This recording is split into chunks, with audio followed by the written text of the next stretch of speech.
धे टीवी के daily MCQ programme में आप सभी का स्वागत है। इस कार्यक्रम में हम आईएएस और पीसीएस जैसी प्रतियोगी परीक्षाओं के लिए महत्वपूर्ण बहुविकल्पीय प्रश्नों पर चर्चा करते हैं। तो आइए शुरू करते हैं। पहला प्रश्न, निम्नलिखित कथनों पर विचार कीजिए। पहला, संविधान के अनुच्छेद 19 क्लास 1 सब क्लास डी के मुताबिक हर भारतीय नागरिक को भारत के राज्य क्षेत्र में कहीं भी आने जाने की आजादी है। दूसरा, अनुच्छेद 19 क्लास 1 सब क्लास ई के तहत व्यक्ति को कहीं भी बस जाने का भी अधिकार है। उक्त में कौन सा अथवा कौन से कथन सत्य हैं? आपके ऑप्शंस हैं ए केवल एक, बी केवल दो, सी एक और दो दोनों, अथवा ऑप्शन डी इनमें से कोई नहीं। इस प्रश्न का सही जवाब है ऑप्शन सी। इसकी व्याख्या देख लेते हैं। हाल ही में अमरावती शहर के एक वरिष्ठ पुलिस अधिकारी ने एक पत्रकार को अमरावती शहर या अमरावती ग्रामीण जिले में 1 साल तक आवाजाही नहीं करने का निर्देश दिया था।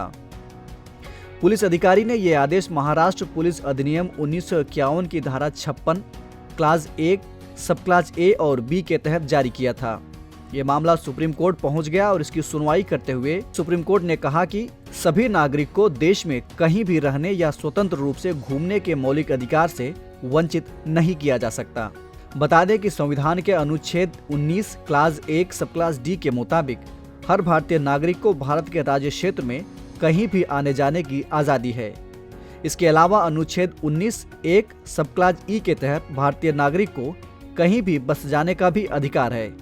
हालांकि इस पर कुछ तर्कयुक्त प्रतिबंध लगाए जा सकते हैं। बढ़ते हैं दूसरे प्रश्न की ओर।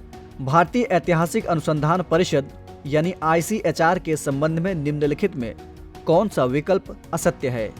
आपके ऑप्शंस हैं ए ICHR संस्कृति मंत्रालय का एक स्वायत्त निकाय है, बी इसकी स्थापना साल 1972 में की गई थी, सी ये इतिहासकारों और विद्वानों को वित्तीय सहायता प्रदान करता है, अथवा ऑप्शन डी इसकी स्थापना का उद्देश्य इतिहास में अनुसंधान को बढ़ावा देना है। इस प्रश्न का सही जवाब है ऑप्शन ए। नजर डालते हैं इसकी व्याख्या पर। ICHR शिक्षा मंत्रालय का एक स्वायत्त निकाय है। इसकी स्थापना साल 1972 में सोसाइटी पंजीकरण अधिनियम 1860 के तहत की गई थी। ये फेलोशिप, अनुदान और संगोष्ठी के माध्यम से इतिहासकारों और विद्वानों को वित्तीय सहायता प्रदान करता है। ICHR की स्थापना का उद्देश्य इतिहास में अनुसंधान को बढ़ावा देना, गति देना और समन्वय करना है। अभी हाल के दिनों में ये निकाय चर्चा में था। बढ़ते हैं अगले प्रश्न की ओर। PSLV के संबंध में निम्नलिखित कथनों पर विचार कीजिए। पहला, ये 4 स्टेज वाली लॉन्च व्हीकल है। दूसरा, इसकी पहली और तीसरी स्टेज में सॉलिड रॉकेट मोटर का इस्तेमाल होता है, जबकि दूसरी और तीसरी स्टेज में क्रायोजेनिक रॉकेट इंजन का इस्तेमाल होता है। उक्त में कौन सा अथवा कौन से कथन सत्य हैं? आपके ऑप्शंस हैं ए केवल एक, बी केवल दो, सी एक और दो दोनों, अथवा ऑप्शन डी इनमें से कोई नहीं। इस प्रश्न का सही जवाब है ऑप्शन ए। इसकी व्याख्या देख लेते हैं। देश में पहली बार इसरो के अलावा निजी कंपनियां भी अब पोलर सैटेलाइट लॉन्च व्हीकल बना सकेंगी। इसके लिए कॉन्ट्रैक्ट जारी किया जाएगा। लॉन्च व्हीकल के जरिए ही किसी सैटेलाइट को अंतरिक्ष में भेजा जाता है।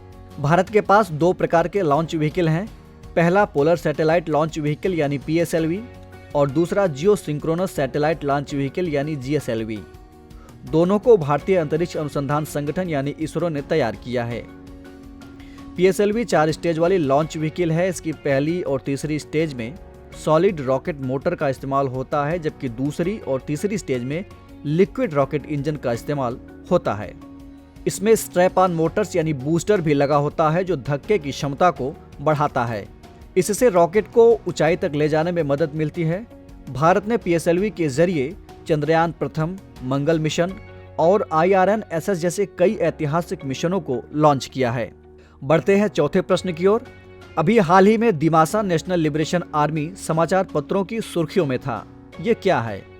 आपके ऑप्शंस हैं ए तालिबान को काउंटर करने के लिए बनाया गया एक टास्क फोर्स, बी ये मलेशिया की राष्ट्रीय सेना का नाम है, सी पश्चिमोत्तर पाकिस्तान में सक्रिय एक आतंकवादी संगठन, अथवा ऑप्शन डी भारत के असम राज्य में सक्रिय एक उग्रवादी संगठन। इस प्रश्न का सही जवाब है ऑप्शन डी। इसकी व्याख्या देख लेते हैं। हाल ही में असम के दीमा हसाओ जिले में कुछ लोगों ने 7 ट्रकों में आग लगा दी। इससे 5 ड्राइवरों की जिंदा जलकर मौत हो गई। असम पुलिस को शक है कि इस घटना के पीछे दिमासा नेशनल लिबरेशन आर्मी यानी DNLA के सदस्यों का हाथ है।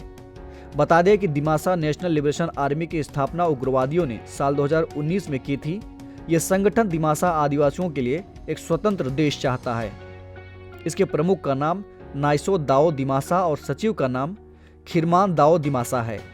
यह उग्रवादी संगठन असम के दिमा हसाओ और पश्चिमी कॉर्बी आंगलांग जिले में एक्टिव है। बढ़ते हैं 5वें प्रश्न की ओर। मिल्क क्रेट चैलेंज के संबंध में निम्नलिखित में असत्य विकल्प का चयन कीजिए। आपके ऑप्शंस हैं ए, इस चैलेंज के तहत मिल्क प्लास्टिक क्रेट से एक ऊंचा पिरामिड बनाया जाता है। बी, बनाए गए पिरामिड के एक तरफ की सीढ़ियों से चढ़ते हुए व्यक्ति को बिना गिरे टॉप पर पहुंचकर उससे नीचे उतरना होता है। ऑप्शन सी, डॉक्टरों ने इसे काफी स्वास्थ्यवर्धक बताया है। और ऑप्शन डी, वर्तमान में ये अमेरिका में खासा चलन में है। इस प्रश्न का सही जवाब है ऑप्शन सी। इन दिनों सोशल मीडिया पर मिल्क क्रेट चैलेंज ट्रेंड में है। इस चैलेंज के तहत मिल्क प्लास्टिक क्रेट से एक ऊंचा पिरामिड बनाया जाता है, जिसके एक तरफ की सीढ़ियों से चढ़ते हुए व्यक्ति को बिना गिरे टॉप पर पहुंचकर उससे नीचे उतरना होता है। अगर इस चैलेंज को करते हुए गिर गए तो चोट भी लगेगी और चैलेंज भी अधूरा रह जाएगा। बहुत से डॉक्टर्स ने इस चैलेंज को खतरनाक बताया है। बढ़ते हैं अगले प्रश्न की ओर। अवन लेखरा निम्नलिखित में किस खेल से संबंधित हैं? आपके ऑप्शंस हैं ए, क्रिकेट, बी, निशानेबाजी, सी, जैवलिन थ्रो अथवा ऑप्शन डी, बॉक्सिंग। इस प्रश्न का सही जवाब है ऑप्शन बी। इसकी व्याख्या देख लेते हैं। टोक्यो पैरालंपिक में भारत की अवन लेखरा ने 10 मीटर एयर पिस्टल में पहला गोल्ड मेडल जीता है। अवन लेखरा ने शूटिंग में स्वर्ण पदक जीतकर रिकॉर्ड बनाया है। पैरालंपिक खेलों के इतिहास में भारत का शूटिंग में ये पहला स्वर्ण पदक है। साथ ही अवन पैरालंपिक में स्वर्ण पदक जीतने वाली भारत की पहली महिला खिलाड़ी बन गई हैं। बढ़ते हैं 7वें प्रश्न की ओर। इंसेफेलाइटिस के संबंध में निम्नलिखित कथनों पर विचार कीजिए। पहला, ये इंसान के दिमाग से जुड़ी एक गंभीर बीमारी है। दूसरा, बीमारी में व्यक्ति के दिमाग की कोशिकाओं में सूजन आ जाता है। और तीसरा, ये मच्छरों के कारण फैलता है। उक्त में कौन सा अथवा कौन से कथन सत्य हैं?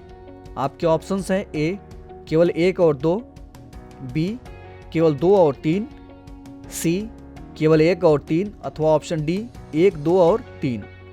इस प्रश्न का सही जवाब है ऑप्शन डी। इसकी व्याख्या देख लेते हैं।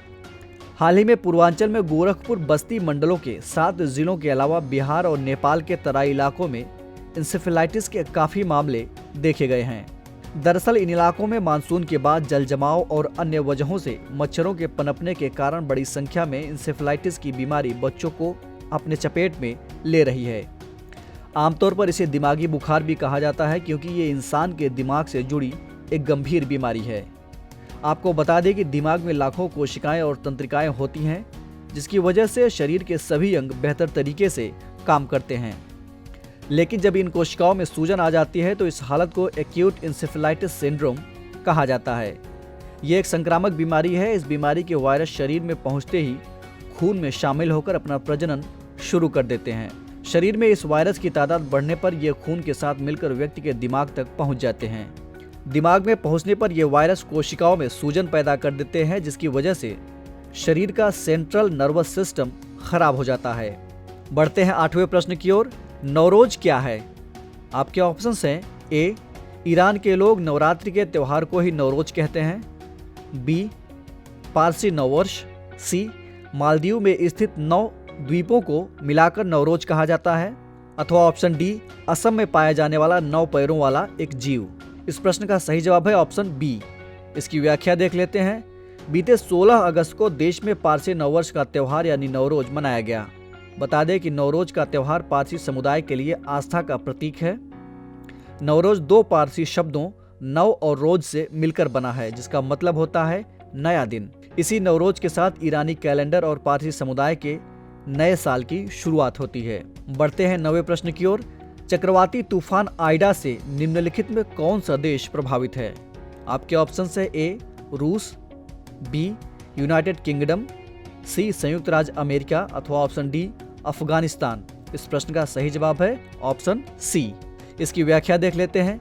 अमेरिका के लुइसियाना प्रांत में चक्रवाती तूफान आइडा ने दस्तक दे दी है, जो कि लेवल 4 का तूफान है। तूफान के लेवल 4 का होने का मतलब उसका महाविनाशकारी होना है, यानी यह तूफान अमेरिका में भयानक तबाही मचा सकता है। तूफान के खतरे को देखते हुए हजारों लोगों को आपातकालीन स्तर पर सुरक्षित स्थानों पर पहुंचाया जा रहा है। यह तूफान मैक्सिको की खाड़ी से उठा है। बढ़ते हैं कार्यक्रम के अंतिम प्रश्न की ओर। हंटर कमीशन निम्नलिखित में किससे संबंधित है?